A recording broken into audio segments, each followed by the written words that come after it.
माननीय अधिष्ठाता महोदय, आपने मुझे अवसर दिया बोलने का, इसके लिए मैं आपका धन्यवाद ज्ञापित करता हूं। नेता हमारे और बड़े आदरणीय शिवपाल जी से अपने आप को संबोधित करते हुए, देखिए हम लोग पश्चिम से आते हैं, जो उत्तर प्रदेश का पश्चिम का इलाका है, और जिस घर में परिवार में हमारी परवरिश हुई, उसमें जब से हम लोग छोटे थे, जब से देखते थे और हमसे पहले की पीढ़ियां देखती थी कि अगर छोटे से छोटा कोई काम होता था, अगर हल्के से हल्का कोई काम होता था, तो भगवान राम का नाम लेकर होता था। अगर खेत किसान लोग जो परिवारों में थे, पहले बैल हुआ करते थे, अब तो ट्रैक्टर आ गए, अगर बैल को खोल के भी चले और अगर जुआ भी रखा और जुआ रख के लेके चले,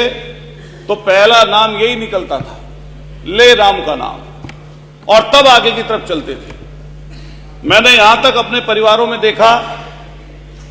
कि अगर कोई बैल वृद्ध हो गया, जो गौ माता के पेट से, चाहे बैल के रूप में और चाहे गौ माता के रूप में जो भी आए, अगर बैल घर में होता था तो बैल के आखिरी समय तक, जब तक उसके प्राण ना निकल जाए, यहां तक की भी स्थिति मैंने देखी कि गंगा जल डालते थे कि इसकी मुक्ति मिल जाए, और फिर इसको अपने खेत पे ले जाकर दफना देते। ऐसी स्थिति की तरफ से हम लोग आते हैं। लेकिन ऐसा लगता है कि भारतीय जनता पार्टी के लोग इकलौते सनातनी हैं, और ये दम भरते हैं इस चीज का, और हमेशा ऐसी भाषा, ऐसी चीजें इनकी जबान से निकलती हैं जिससे लोगों का दिल दुखे, लोगों के मन मस्तिष्क में नफरत आए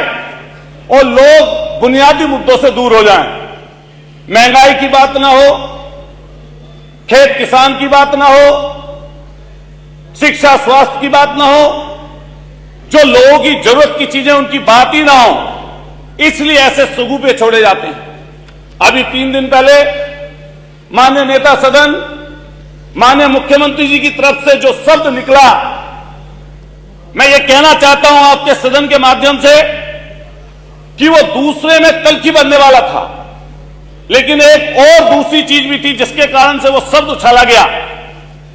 कि कुंभ की चर्चा, उसकी अव्यवस्था की चर्चा ना हो, और जो इतनी परेशानी दिक्कतें लोगों के पास ना हो, दिक्कत और परेशानी ना आए।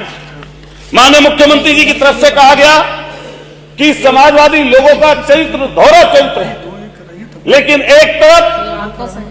जब प्रधानमंत्री जी, हमने सुबह सुबह देखा टीवी में, रात की बात थी, एक शेख आए थे, कतर के शेख, और जो कतर के शेख आए थे, जैसे ही वो फ्लाइट से उतर रहे थे नीचे नीचे, तो मैंने देखा प्रोटोकॉल तोड़कर हमारे देश के प्रधानमंत्री जी, जो सामने शेख खड़े थे, जो अमीर थे शेख वहां के, जिनकी वेशभूषा भी वही थी जिससे माननीय मुख्यमंत्री जी ने नफरत की बात जिनके लिए बोली, और एक फोटो है माननीय प्रधानमंत्री जी की और उनकी, दोनों की जोड़ी ऐसी लग रही है जैसे सदियों सदियों पुरानी। ऐसा लगता था जैसे कतर से आया मेरा दोस्त और दोस्त को सलाम करो, ऐसा बोल रहे हो। उसी समय माननीय मुख्यमंत्री जी को ट्वीट कर देना चाहिए था। अगर जो शब्द उन्होंने बोला मैं नहीं बोल सकता, जो उन्होंने शब्द बोला वो दूसरों की भावनाओं को आहत करने वाला था। और मैं ये बात कह दूं कि जब कुंभ की चर्चा हो रही है, चूंकि समय कम है, कुंभ की चर्चा हो रही है, हम लोग मुख्य विपक्षी दल हैं, और जो मुख्य विपक्षी दल होता है उसका काम है कि आपने जो काम किया, अगर उसमें कोई गलती है, कोई त्रुटि है, तो इसमें ऐसी चीज हो रही है जिससे कुछ गलतियां हैं, तो मैं निश्चित रूप से कहता हूं कि नेता प्रतिपक्ष हो या प्रतिपक्ष के दल का कोई सदस्य हो, और हमारे अखिलेश यादव जी ने बार बार इस बात को चेताया कि वहां की परेशानी और दिक्कतें क्या हैं। अगर परेशानी दिक्कत नहीं थी तो हमने एक वीडियो ऐसी देखी जिसमें हमारे नेता, सदन के नेता के आंसू आंखों में थे।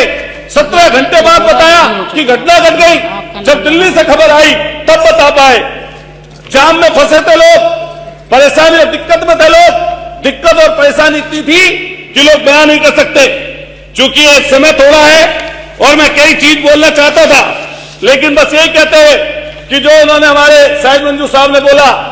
कि तू इधर उधर की ना बात कर, ये बता काफिला क्यों लूटा, और मुझे रहबरों से गिला नहीं, तेरी रहबरी पर सवाल है। ये रहबरी पर सवाल है, उनकी चर्चा जरूर करनी चाहिए, क्योंकि मैं मेरठ से आता हूं,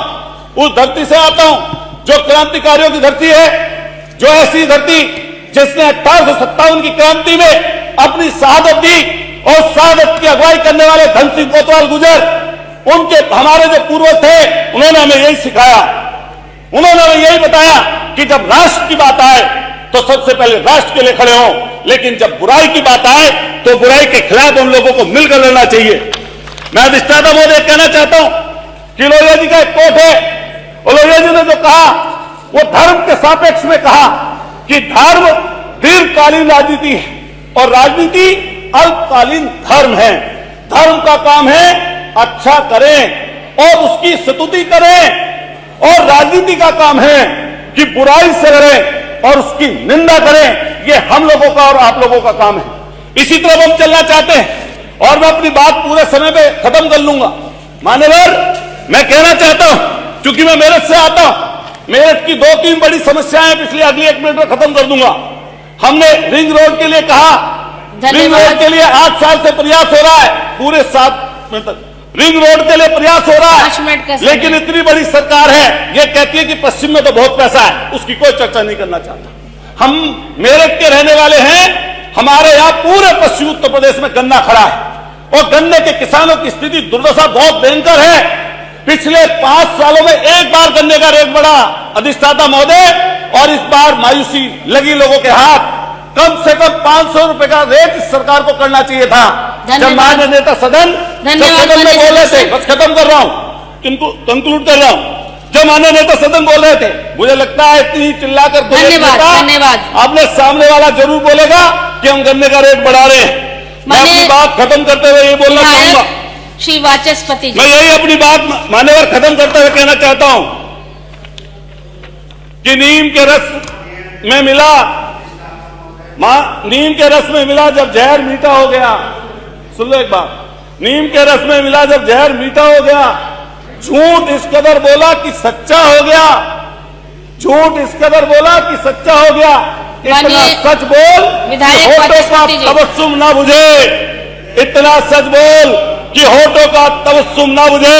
रोशनी खत्म ना कर और आगे अंधेरा ना हो। मान्यवर अधिष्ठाता महोदय, मैं आपका धन्यवाद करता हूं कि आपने मुझे बोलने का अवसर दिया, और यही बात कहते हुए कि हमें ऐसी कोई बात नहीं बोलनी चाहिए जिससे किसी को दुख हो, कष्ट हो, से परेशान। सहयोगी के रूप में महामहिम